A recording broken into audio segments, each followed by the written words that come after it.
वक्त हो गया है भारत की बात के स्पेशल सेगमेंट का और आज बात करेंगे उस प्रदूषण की जो कोरोना महामारी से भी ज्यादा खतरनाक है, क्योंकि वायु प्रदूषण कोरोना से भी ज्यादा मौतों की वजह बन रहा है। दिल्ली एनसीआर के कई शहरों में सांसों का आपातकाल शुरू हो चुका है। आज प्रदूषण पर सुनवाई करते हुए सुप्रीम कोर्ट ने भी दिल्ली सरकार को कड़ी फटकार लगाई है और बुधवार को प्रदूषण रोकने का फुल प्लान लेकर हाजिर होने के लिए कहा है। आज सुनवाई में दिल्ली सरकार ने कहा कि वो लॉकडाउन के लिए तैयार है।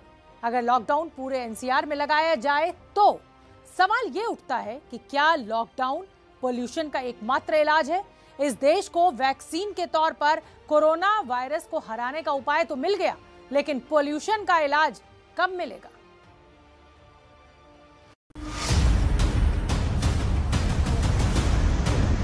दिल्ली सरकार ने सुप्रीम कोर्ट में हलफनामा दायर किया है। उसमें कहा है अगर जरूरत पड़ी तो लॉकडाउन भी लगाएंगे प्रदूषण कम करने के लिए। क्या कहना चाहिए? अगर प्रदूषण के लिए करना पड़े कम तो आई थिंक ठीक रहेगा वो चीज़, इससे हमारी सेफ्टी रहेगी ना।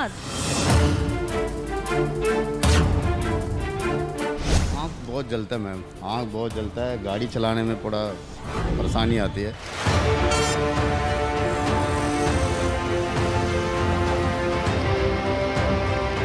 लॉकडाउन तो नहीं लगना चाहिए दोबारा।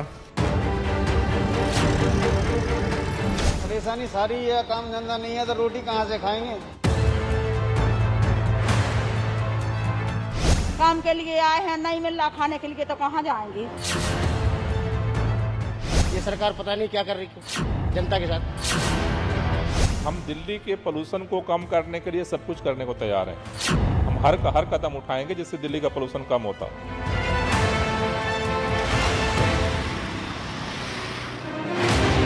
आप करेंगे, यकीनन करेंगे। प्रदूषण को रोकने के लिए जो बन पड़ेगा आप करेंगे। आपकी नीयत और कोशिशों पर सवाल नहीं, लेकिन देश पूछ रहा है कि ऐसा क्या करेंगे जिससे हर सांस के साथ फेफड़ों तक पहुंचने वाले जहर से निजात मिल सके। मतलब बढ़ता चला जाता और फिर 8-9 बजे के बाद में कुछ घटता और आंखों में जलन, परेशानी, सांस लेने में, खांसी, जैसे दम तक उठ रहा, इस टाइप से होता। और गाजीपुर से लौटता हूँ जब परेशानी पड़ती, जाता हूँ जब परेशानी पड़ती, यही जलन सी होती है आंखों में। फिजाओं में इतना जहर खुला है कि घर से कदम बाहर रखने की हिम्मत नहीं जुटा पा रहे लोग। मुंह पर मास्क लगा लेते हैं लेकिन आंखें नहीं बच पाती और PM 2.5 के जहरीले कण जब आंख में प्रवेश करते हैं तो सिर्फ जलन महसूस होती है। आँख में जलन होने लगती है, बाहर निकलते हैं तो ऐसा लगता है बाहर ना निकलें, लेकिन घर में बैठ के भी सफोकेशन होती है तो बाहर निकलना भी ज़रूरी है, थोड़ा फिजिकल होना ही चाहिए। तो बहुत बार तो हम आते हैं वापस चले जाते हैं, इतना लगता है हर जगह धुआं फैला हुआ है, कितना भी मास्क लगा लें लेकिन आंखों में तो जलन होती ही है, आंखें तो बंद करके नहीं चल सकते हैं।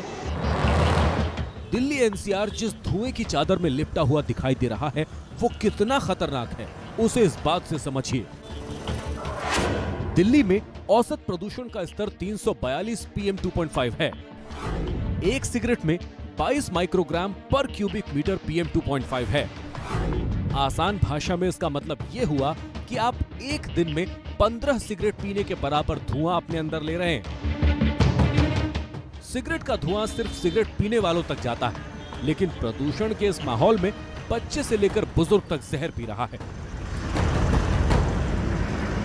बहुत खराब है भाई साहब, आँख जलती है, यहाँ तक कि बर्दाश्त नहीं होता, 2 बार आँख धोना पड़ता है। ये तो तैयारी करना चाहिए था ना सरकार को यार, कि पूरा इंतजार कर लो। जैसे उसमें जब कोरोना काल में ऑक्सीजन का इंतजार कर रहे थे, सिलेंडर का इंतजार है, तैयारी तो पहले से करके चलना पड़ता है ना भैया। स्थितियां इतनी खराब हो गई हैं कि सुप्रीम कोर्ट को दखल देना पड़ा। सोमवार को सुप्रीम कोर्ट में प्रदूषण पर सुनवाई हुई तो दिल्ली सरकार को सवालों के जवाब देते नहीं बना। सुप्रीम कोर्ट ने सिर्फ मंगलवार शाम तक का वक्त दिया है। केंद्र और राज्य दोनों को चेतावनी दी है कि कल शाम तक प्रदूषण रोकने के लिए कुछ ठोस उपाय करें। शनिवार को भी सुप्रीम कोर्ट में प्रदूषण पर सुनवाई हुई थी। शनिवार को प्रदूषण पर नियंत्रण के लिए बने आयोग की आपातकालीन बैठक बुलाने के लिए कहा गया था, लेकिन सोमवार को आयोग जो रिपोर्ट लेकर आया उस पर जज साहब बेहद नाराज हुए। सुप्रीम कोर्ट ने विकास सबसे पहले तो जो एक आयोग बना रखा है केंद्र सरकार ने, जिसमें सभी राज्यों के अधिकारी हैं जो दिल्ली एनसीआर के राज्य हैं, पंजाब समेत, उसकी रिपोर्ट पर, उसके जवाब पर असंतोष जताया है। कोर्ट ने कहा है कि हमको लगा था कि आप कुछ ठोस बातें लेकर आएंगे, आपने आंकड़े रख दिए और तमाम तरह की बातें कर दी, तो ये नहीं चलेगा।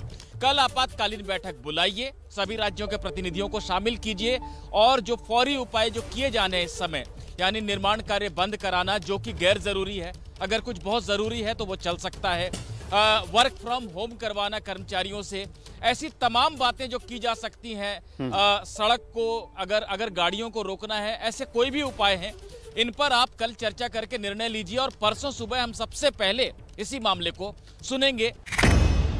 दिल्ली एनसीआर में प्रदूषण के मामले पर 3 जजों की बेंच सुनवाई कर रही थी, जिसमें chief justice NV Ramana, justice DY Chandrachud और जस्टिस सूर्यकांत मौजूद थे।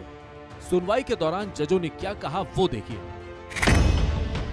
प्रदूषण पर जैसे ही दिल्ली सरकार का हलफनामा खुला, कोर्ट ने कड़ी नाराजगी जताई।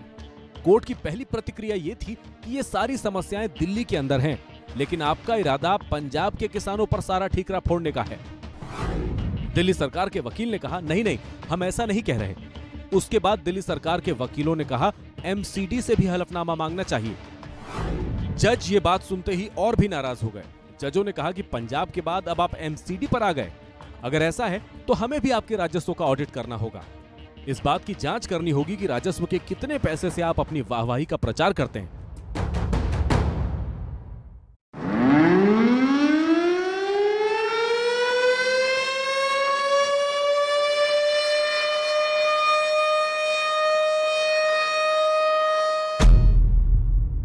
पराली के ऊपर आप ठीकरा फोड़ते हैं, किसानों के ऊपर ठीकरा फोड़ते हैं और अपनी व्यवस्थाएं ठीक नहीं करते हैं। इन्होंने स्मोक टावर लगाने की बात करी थी, कितनी जगह स्मोक टावर काम कर रहे हैं।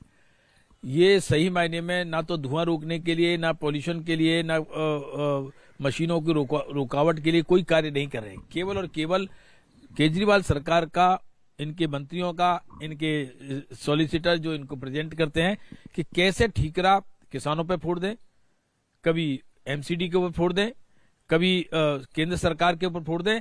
इनको अपनी जिम्मेदारी का कोई एहसास नहीं है, तो फिर काहे की सरकार चला रहे हैं।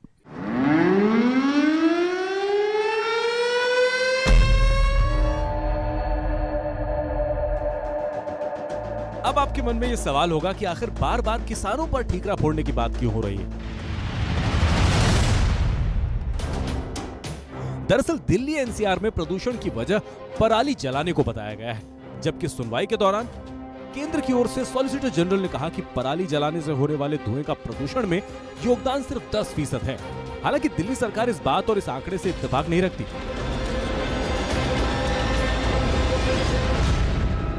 कोर्ट ने कहा 4%, किसी ने कहा 10%। कब का है वो? केंद्र सरकार की, दिल्ली सरकार की एजेंसी तो इसको मापती नहीं है। सफर का ही आंकड़ा आता है सबके पास, चाहे कोर्ट के पास गया हो, चाहे दिल्ली सरकार के पास हो, चाहे मीडिया के पास हो, चाहे लोगों के पास हो। अगर पिछले 10 दिन का आंकड़ा, अगर अक्टूबर की आप बात करेंगे तो अक्टूबर में पराली का तो परसेंटेज 4% ही होगा। अगर पोल्यूशन की बात करेंगे तो अक्टूबर का महीना पिछले 5 साल में सबसे बेहतर रहा है। लेकिन दिवाली के बाद का क्या सिचुएशन है? दिवाली के समय से जब से पराली जलनी शुरू हुई है, तो मेरे पास, मैं आंकड़ा नहीं जनरेट करता, सफर का ही डेली आंकड़ा आता है। सफर ने कहा कि भाई 48% तक पराली का कंट्रीब्यूशन रहा है। तो पिछले 10 दिन में जब सीवियर कंडीशन बनी हुई है, इस दौरान पराली के पोल्यूशन का क्या कंट्रीब्यूशन है, ये तो केंद्र सरकार ने जारी किया है। वहीं पंजाब के किसान भी पूछ रहे हैं कि अगर पंजाब की पराली जलाने का प्रदूषण दिल्ली में होता है, तो दिल्ली से पहले हरियाणा की हवा खराब क्यों नहीं होती? और जो बात करी जा रही है कि दिल्ली में पोल्यूशन बढ़ जाता है इससे, तो एक रिसर्च हुई है, पीछे अखबारों में भी छपा है कि जो जिस 6 किलोमीटर पर आवर की स्पीड चाहिए हवा की, ये पोल्यूशन पंजाब का दिल्ली तक पहुंचने के लिए पराली का धुआं, तो पिछले 2013 से लेके आज तक सिर्फ 1 साल उस स्पीड से हवा चली है, और वो भी उस डायरेक्शन में नहीं चली जिससे ये धुआं जो है वो दिल्ली तक पहुंच सके। सो दिल्ली का धुआं, अगर पंजाब का धुआं हरियाणा को बाईपास करके किसी तरह जा सकता है तो वो फार्मूला सरकार बता दे हमें, वो दिल्ली की केजरीवाल सरकार बता दे, वो कांग्रेस बता दे, वो बीजेपी बता दे, तो हम मान लेंगे कि कोई बाईपास है धुएं का जो हरियाणा को बाईपास करवा के हम सीधा दिल्ली भेज रहे हैं। तो इसके लिए सुप्रीम कोर्ट ने कहा है कि अकेले किसानों को नहीं इसका जिम्मेवार ठहराया जा सकता। उसके लिए दिल्ली में देखें वो फैक्ट्री चल रही है और भी वहाँ पे कारोबार जो चल रहे हैं उनकी वजह से भी प्रदूषण है, खाली किसानों की वजह से ही प्रदूषण नहीं है।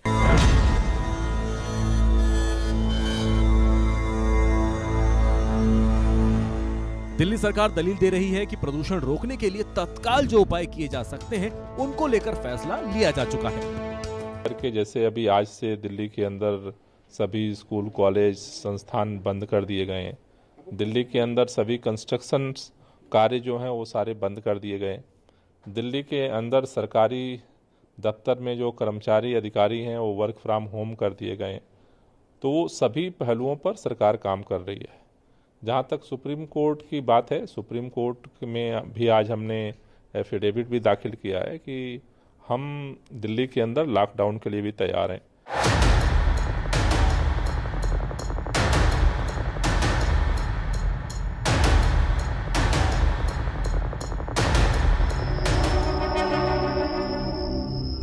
लेकिन फिर सवाल यह है कि क्या निर्माण कार्य बंद कर देने से प्रदूषण के स्तर में कोई कमी आएगी?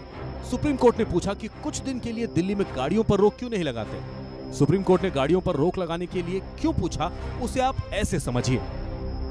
दिल्ली में किसी भी मेट्रो सिटी से ज्यादा गाड़ियां मौजूद हैं। मार्च 2020 के आंकड़ों के मुताबिक दिल्ली में 1,19,00,000 गाड़ियां हैं, जिनमें से 28% कार और जीप है, जबकि 67% हिस्सेदारी दो पहिया वाहनों की है। पिछले 15 सालों में दिल्ली में वाहन 2 गुने हुए हैं। 2005-06 में 1000 लोगों पर 317 गाड़ियां थी, जबकि 2019-20 में 1000 लोगों पर 643 गाड़ियां मौजूद हैं।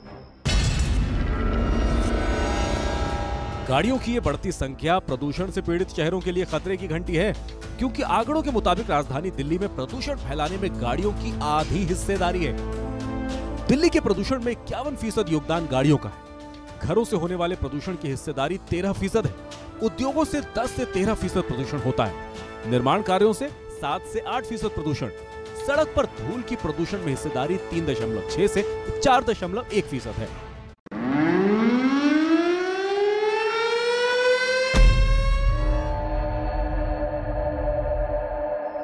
दिल्ली सरकार ने सिर्फ निर्माण कार्यों पर रोक लगाई है, और वो भी सिर्फ 3 दिन के लिए, जिसकी हिस्सेदारी 8% है। दिल्ली एनसीआर में प्रदूषण का जो स्तर है उस पर सिर्फ इतने भर से कुछ नहीं होने वाला। अगर मैं बात करूं तो कई इलाकों में दिल्ली के 300 के ऊपर है हवा की गुणवत्ता का स्तर, जो कि खराब श्रेणी में आता है, और इससे कई सारी सांस से संबंधित समस्याएं भी सामने आ सकती हैं। दिल्ली के आनंद विहार हॉटस्पॉट बना रहता है जो कि प्रदूषण का, वहाँ पे AQI जो है वो 382 है, PM 2.5 का स्तर 339 है, PM 10 का स्तर 382 है। देश परेशान है, जनता बेहाल है, सांसों पर लगा आपातकाल है।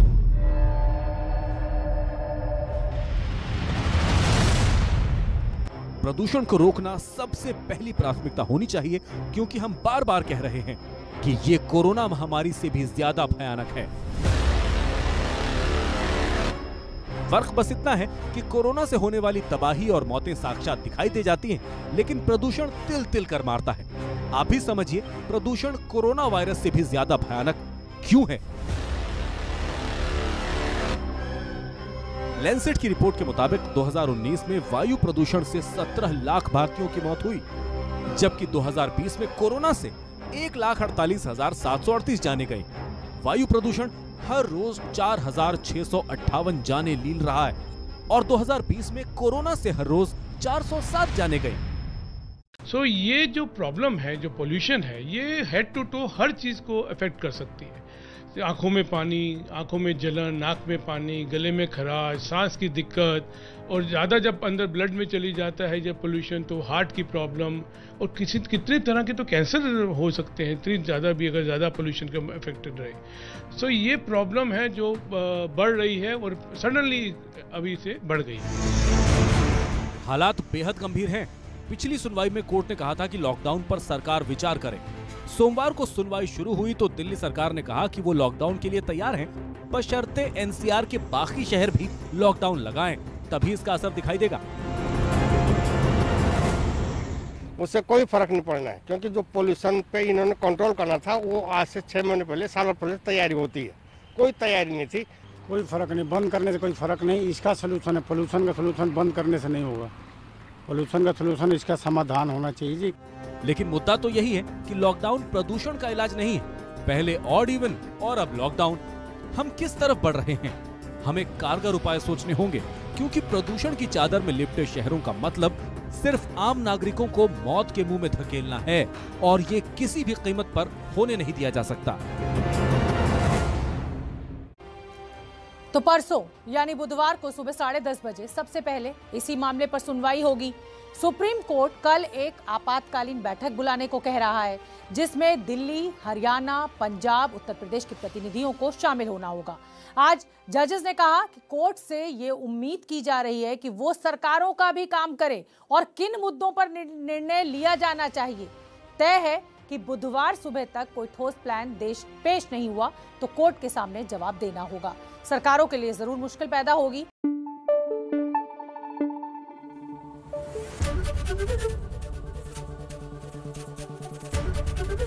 एबीपी न्यूज आपको रखे आगे।